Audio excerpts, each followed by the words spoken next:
déjenme que les hable del tema de la siguiente mesa, autonomía estratégica. ¿Qué necesita Europa para no ser solo usuaria de tecnología ajena? Con esa pregunta sobre la mesa pensamos en modelos y plataformas tecnológicas propias. Pensamos en industria, en telecomunicaciones y defensa como palancas. Y después de plantearnos estas preguntas, buscamos las respuestas con la mesa Inteligencia Artificial y Soberanía Tecnológica Europea y escuchando y con el privilegio de poder escuchar las voces de Marc Murtra, presidente ejecutivo de Telefónica, y Antoine Boch, Chief Scientist de Helsing, con la moderación de Christian Cantón, Associate Director del Barcelona Supercomputing Center. Les damos la bienvenida y nos disponemos a escucharles.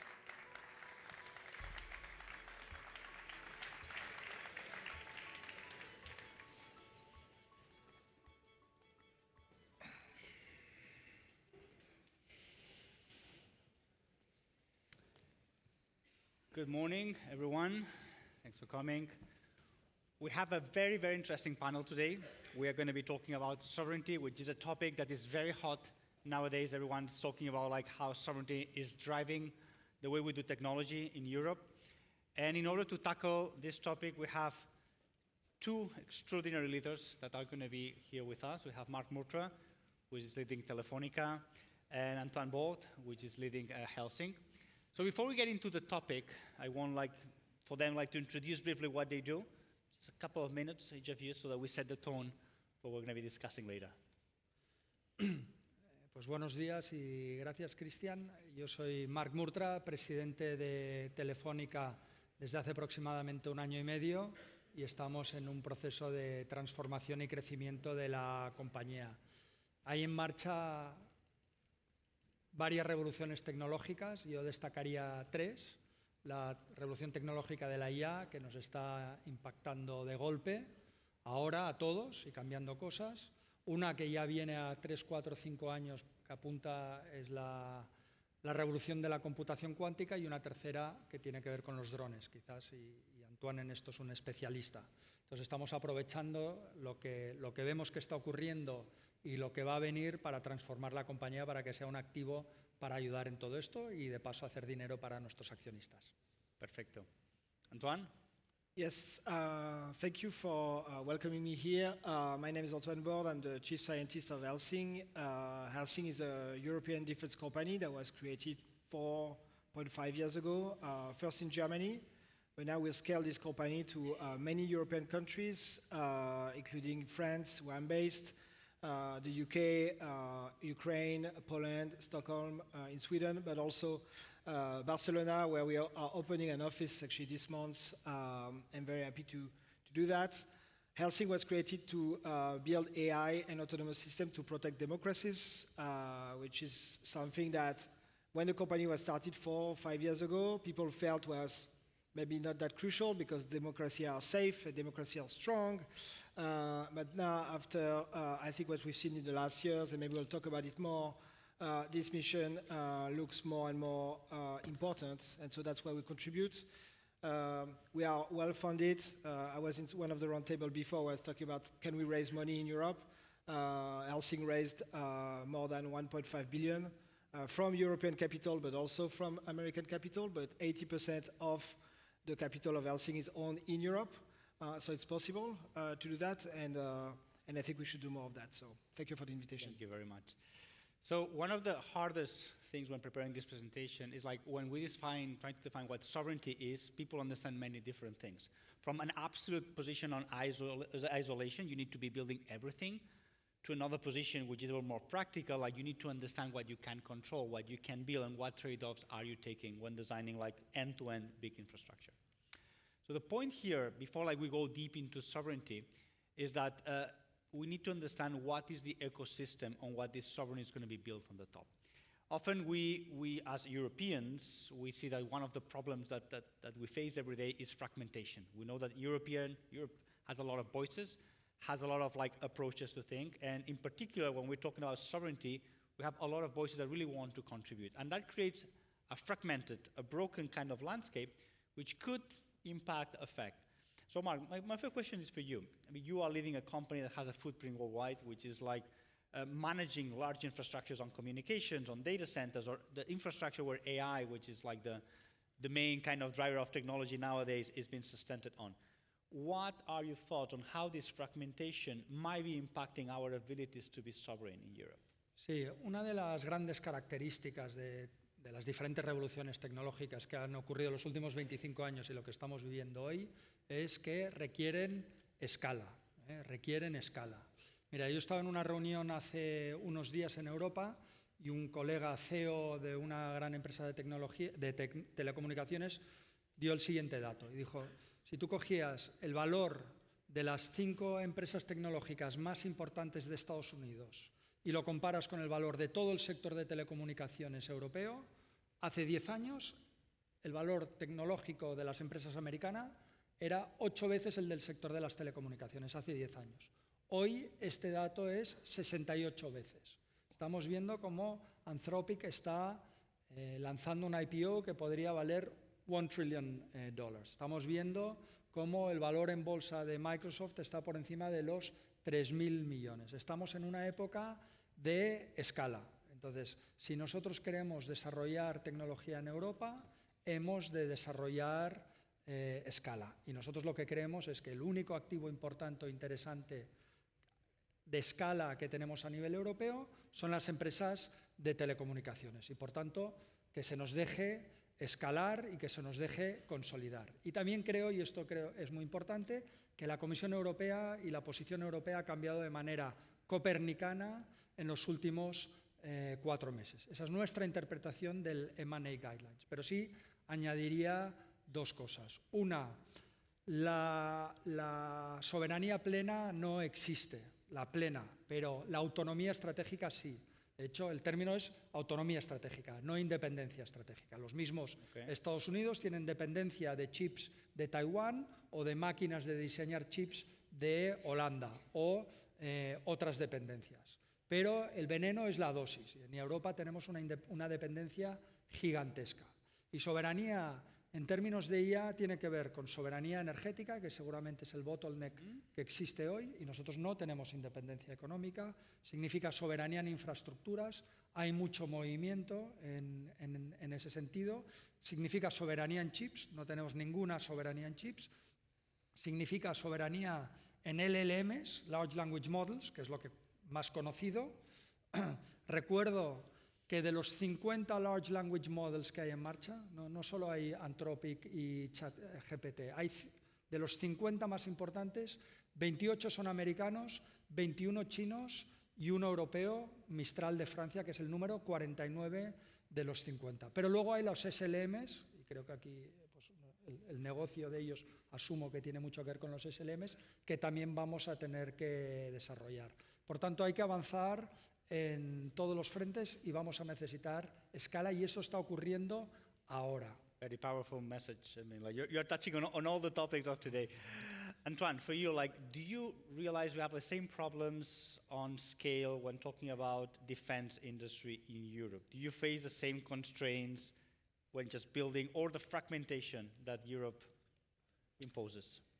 Yeah, I mean, the dependency chain that has been explained before on the chip and the LLM and the models, I think it touched, unfortunately, all the domains, right? I think nobody's immune to this. So it's clearly something that needs to be acted upon. I think it needs to be acted upon at the European level. I think the scale and investment and timeline that we're talking about is not something that can be solved by one actor, unfortunately. You know, Mistral is trying to compete in the race, but that's very hard to be also the only one. And of course, the other one in the other country are not waiting for you, so of course the race is getting faster and faster as well. There's an acceleration there. If I go closer to defense, of course the problems are a bit similar, right? It's hard to develop new capabilities, to do them in a sovereign manner in Europe if you don't have the scale. So the scale of the funding is possible, but of course what people are going to look at is the scale of the market and of the contract, okay? So they come together. You can raise maybe on Series A, Series B, based on the technology, on the brain you have, and the ideas you have, and the vision, and maybe some of the prototypes. You don't raise on Series C, Series D if you don't have a good market and good contract and that. And that's where scale comes, I think, for defense as well. It comes from like, where can we have like big, large contract for new types of systems that are the ones that are coming from Ukraine and from this new technology as well.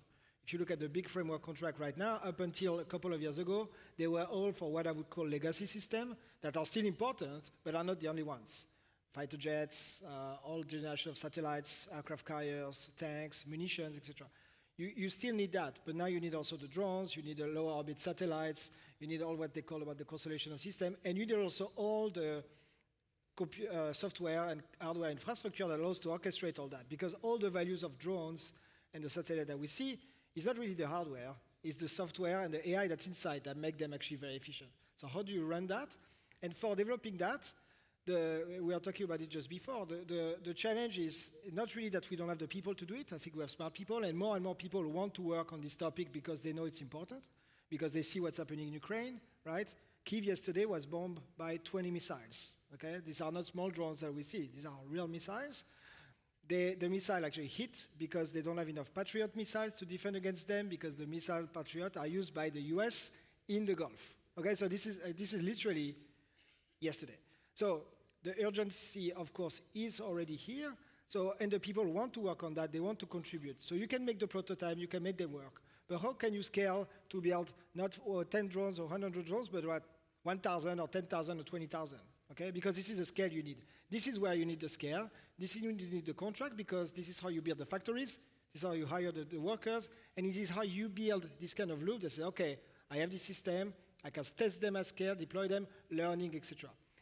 The last point on that, on this scale, which I think is even more acute for us in defense, is speed, okay, which is also like the drone that we are developing now are not the same one that we are developing last year.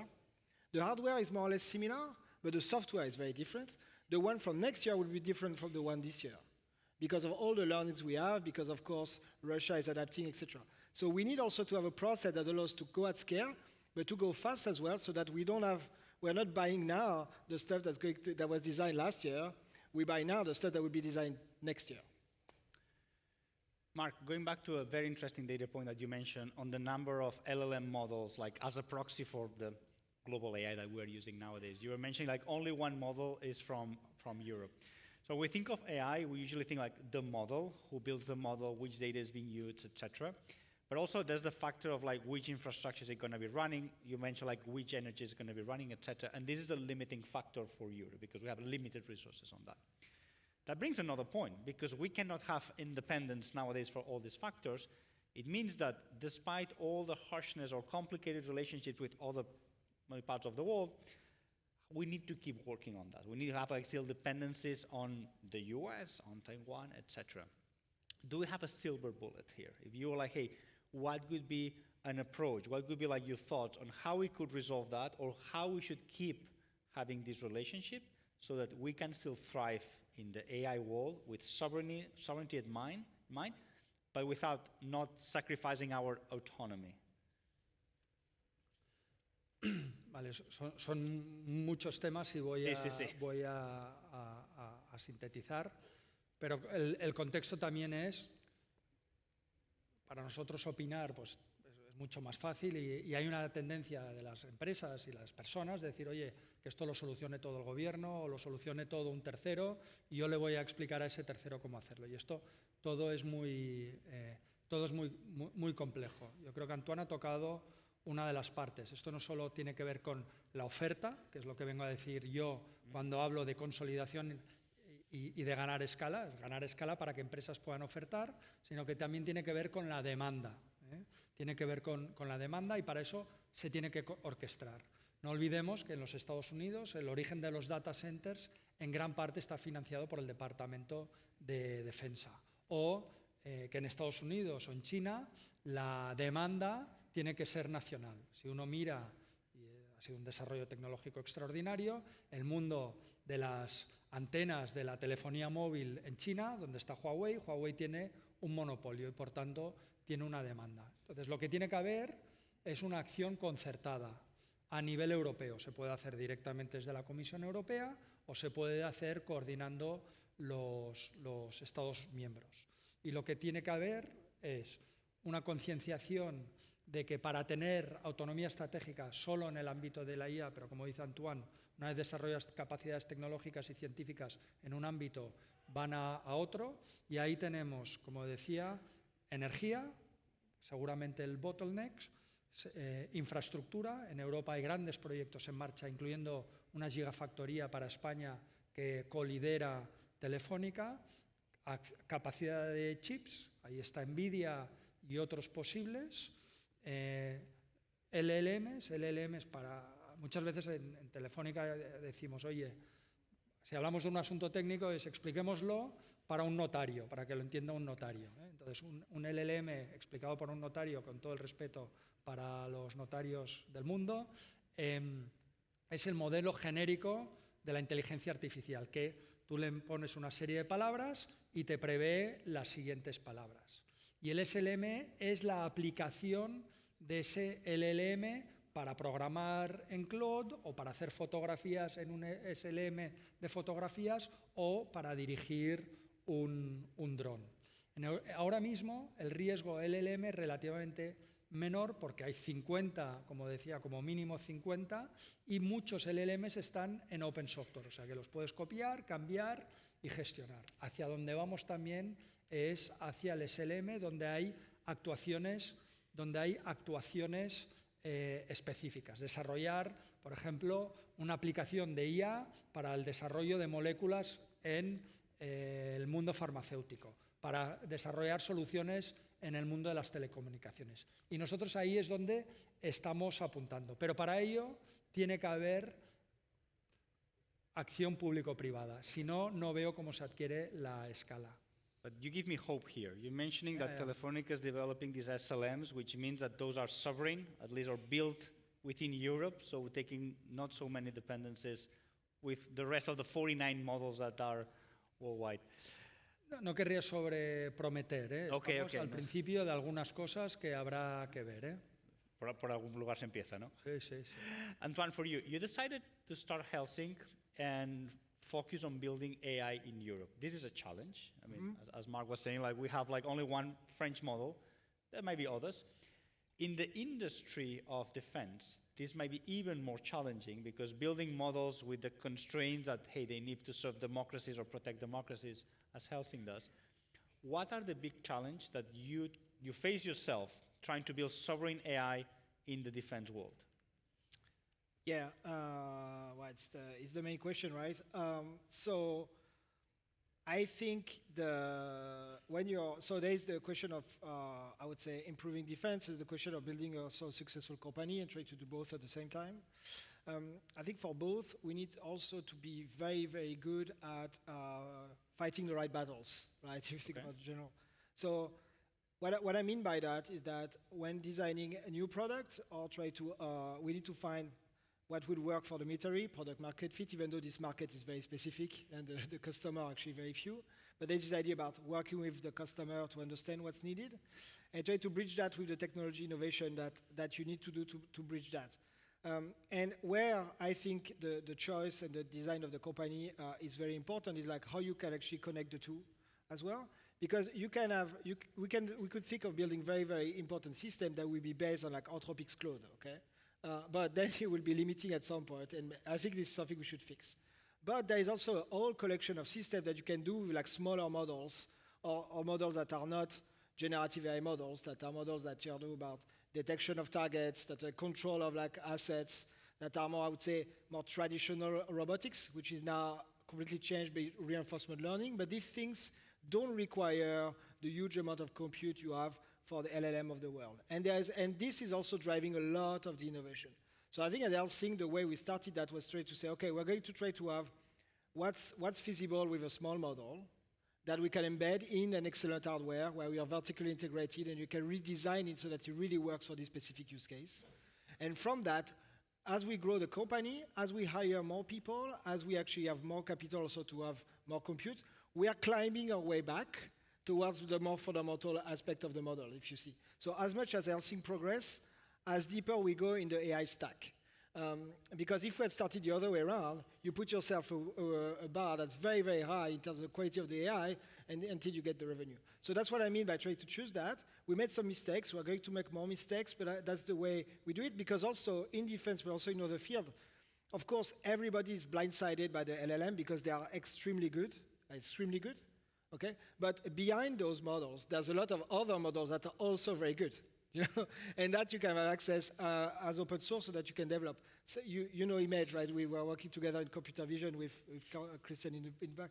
Segmenting an image, identifying objects in an image, it's trivially done by a model now. And this model are open source, and it changed completely also the way you do in medicine, you do in transportation, and you do in defense as well. So just to take an example, translation now is not even a problem, right? We can translate everything. You don't need Claude to translate, you can have smaller models.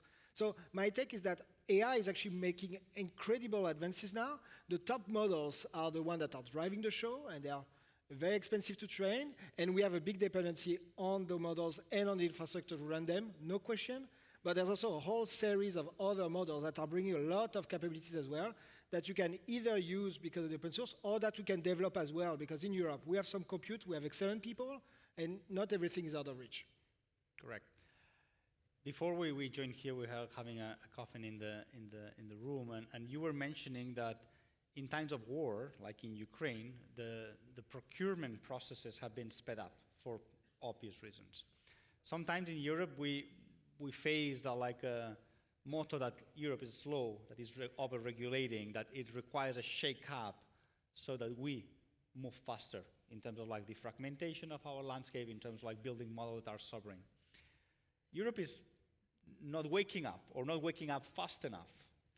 What do you think needs to happen or to change nowadays so that like we are becoming more competitive? Like, do you think our regulations right now might be a bit too stringent? And what are ways not to be too disrupting, but also like working towards this path in sovereignty? What do you think needs to change? I'm going to be like sending the question to both of you right now. Like, so to mimic what Ukraine did. I mean, actually, like, I would like you, Antoine, to comment on that, but without the urgency of a war in Europe. Sovereign technology, you also mentioned, chips needs to be manufactured here. We have like huge dependencies. How do we transition?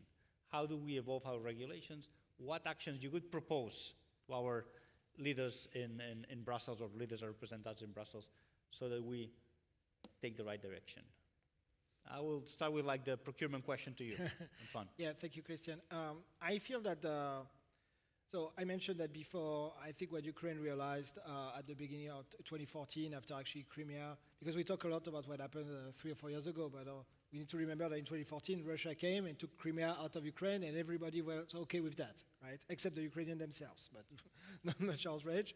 But of course, the Ukrainians, they felt that, and they knew that Russia would come back. And so what they did is that they prepared, right? So they prepared the military, but also prepared all the instruments behind them. And one is the procurement. They made it much more free and much more quick to adapt new technology as well. They also changed the way they train their soldiers, by the way. And I think I always like to remind that sometimes there was this arrogance at the beginning of the second invasion, or the full-scale invasion, as they call it, where as Western democracies, we are thinking we're going to send a new device or fighter jet or new missiles to Ukraine. It will take them a lot of time to adopt them. It might not have an impact right away. Not at all. Actually, they could adopt the new material very quickly. And actually, their mindset is that technology will always come, so that we need to be ready to procure it, to test it also, because you don't procure nothing, but to test it quickly, iterate, and also to bring it to the front line quickly so that the people can use it. So all these things is a muscle that you have in many industry, and I would say tech industry very naturally. In defense, it's very new. And I think now we need to take a lot of examples of what Ukraine is doing, and that's what actually is happening in many countries now. They need to learn from that, because there's a lot of learnings. But I think also, that's I think what we should push. I also feel you said about regulation and stuff. I think we need to be faster, but I think also what we feel very deeply at Helsing with the mission of protecting democracy is that, especially European, is that we are built on a set of values, right? And I think we would not, what we want to protect as Europe is the people, but also, of course, the countries and what we have in the beautiful cities, but it's also a set of values that we stand for collectively, right? That's what keeps us together, okay?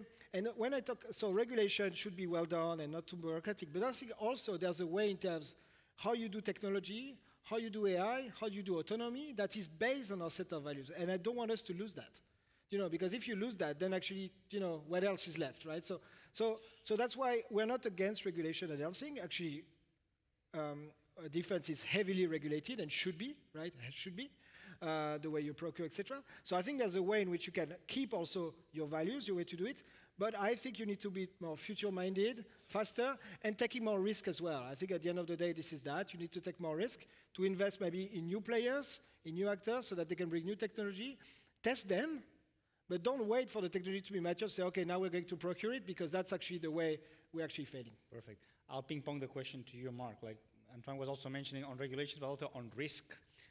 What do you think like these two factors play a role in Europe towards sovereignty?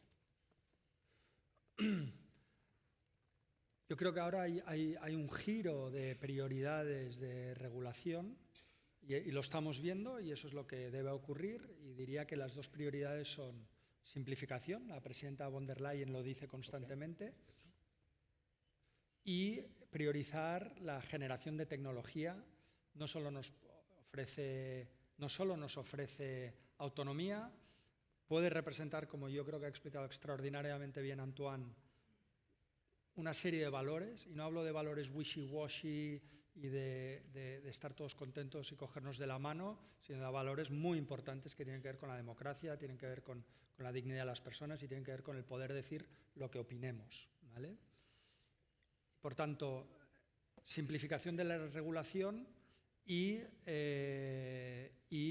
generar autonomía. Y esa tiene que ser la prioridad de la regulación. Pero has tocado, como decía mi abuelo inglés, you've hit the nail on the head, en mi opinión, que es el riesgo.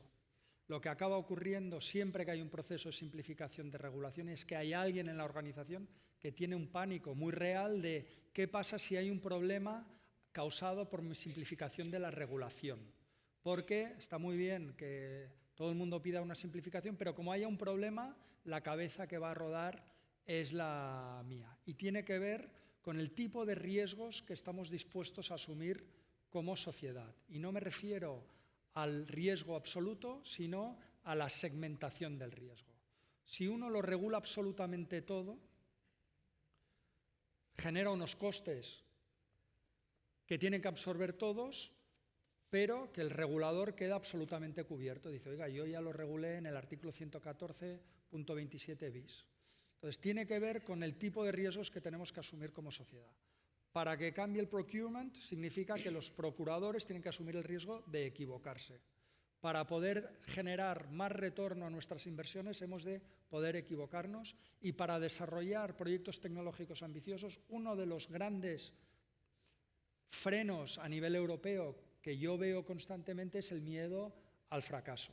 Lanzas un gran proyecto, anuncias que estará listo en el año 2028 y no llega en el 2028 y entonces vibra todo. Y lo mismo pasa con la regulación. Si queremos simplificar la regulación, hemos de entender que el agregado será mucho mejor.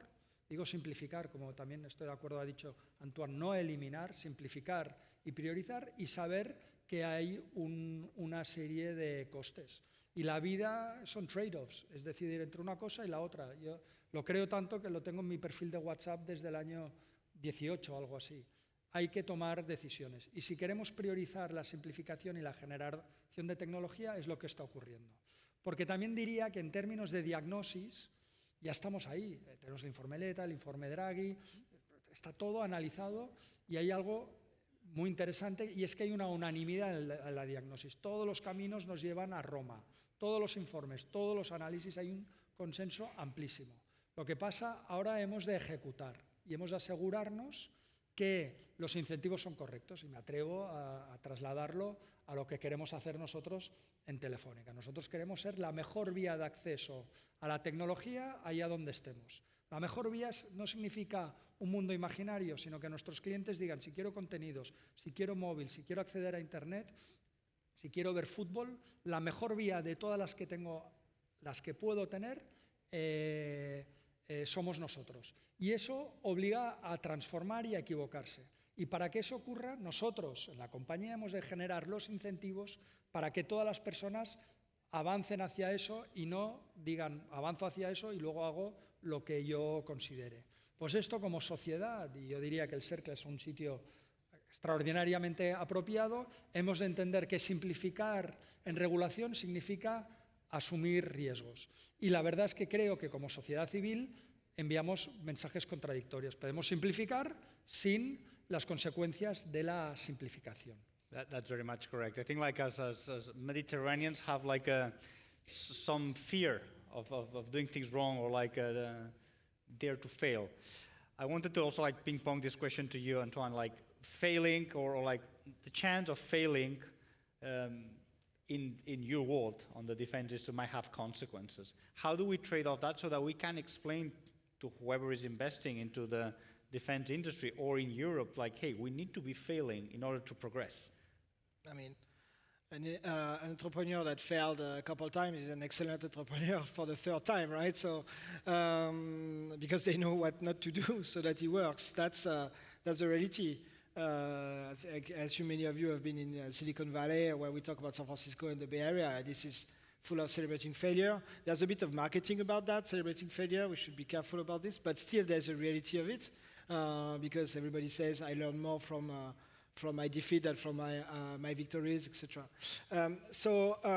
We really believe in that. I think also there is what we push for. Of course, in defense, you don't want to fail too hard. There's something, of course, very very acute there. But there's a lot about the prime and the budget and the speed and the ability to test in the real condition as well. You know, for instance, an example, when you try to develop drones, which we do, but even civilian or military, a lot of what you need to do is test. So you take your drones, they need to fly, okay? To fly high, to fly low, to do turns, to fly far. Finding places in Europe where you can have a drone that can fly above 300 meters is very hard. It's very hard, okay? Actually, near Barcelona, there's a place that we used. So at Helsing, we have a whole operation to test drones.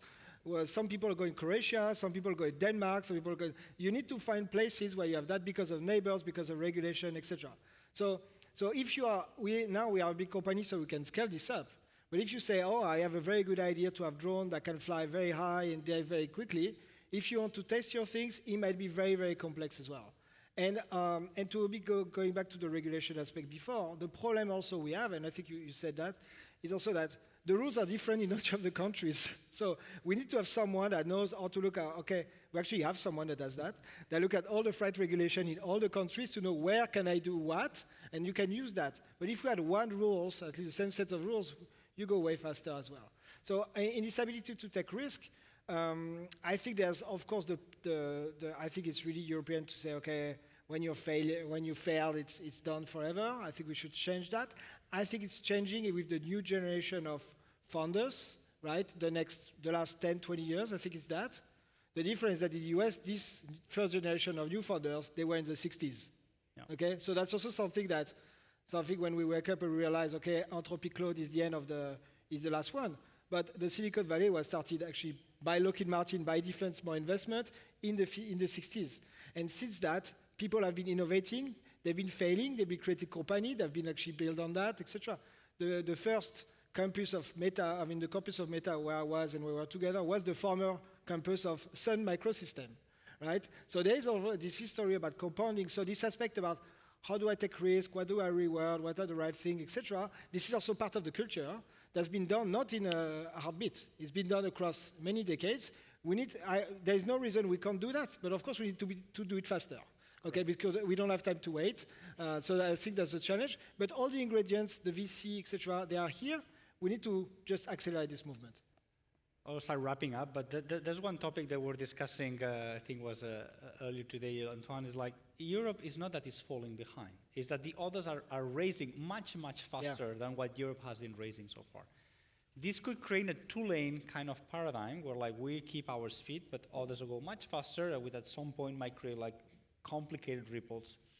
I want like each of you to close, and we'll start with Marc, like sharing some word about like how urgent is this defragmentation effort, this effort of thinking deliberately about the infrastructures, the AI, the changes that need to happen in Europe so that, not now, a year, 5, 10 years from now, we are not two lanes, but one lane. What are your final thoughts on that? Yo creo que tenemos dos campos, ¿no? ¿Cuáles son las urgencias hoy? Y se me ocurren dos ejemplos muy claros, y es que el impacto del crecimiento que ha habido en Estados Unidos y en China en los últimos 20 años ha sido mucho mayor que en Europa, y casi todo tiene que ver con tecnología y escala. Y ahí lo explica muy bien el informe Draghi. Luego hay otra realidad que Antoine explica también muy bien, que es la realidad que hay un frente en guerra donde mueren 30.000 personas, o mueren y son heridos 30.000 personas cada mes. A nosotros esto parece algo de los periódicos, pero coges un avión y en 5 horas te plantas y está ocurriendo ahí. Y luego hay una realidad que tenemos una debilidad de autonomía gigantesca y solo hay que mirar los datos. No somos capaces de regular las empresas tecnológicas americanas desde Europa. No ha ocurrido y no es posible ocurrir. Y solo hay que mirar cómo van las negociaciones entre Europa y Estados Unidos en asuntos bilaterales, porque no hay capacidad, no porque no haya habilidad. Por tanto, hoy tenemos unas vulnerabilidades peligrosísimas y reales. Ahora, vienen nuevas. La IA, creo que lo estabas comentando tú, la velocidad de cambio es extraordinaria. Hoy lo que podemos hablar de la IA no tiene nada que ver con lo que hubiéramos hablado solo hace 12 meses aquí y por tanto donde vamos a estar en 36 meses, ¿no? Yo creo que tenemos, y lo comentaba, la revolución que tenemos en la IA, la revolución en computación cuántica, que también es un asunto de hace 6 meses y lo hemos visto con Google demostrando que la computación cuántica hoy ya funciona y eso podría hacer que los bitcoins en 4 o 5 años sean craqueados por cualquiera, podría, hacia ahí vamos y por tanto tenemos unos riesgos muy grandes de autonomía, pero la realidad es que en 4 o 5 años una gran parte de estos riesgos pueden reducirse. Europa tiene el PIB, tiene el talento, tiene los ingenieros, tiene las compañías y tiene las instituciones, lo tenemos todo. Un mensaje positivo. Gracias, Marc. Antoine, final words on like the urgency of changes if needed.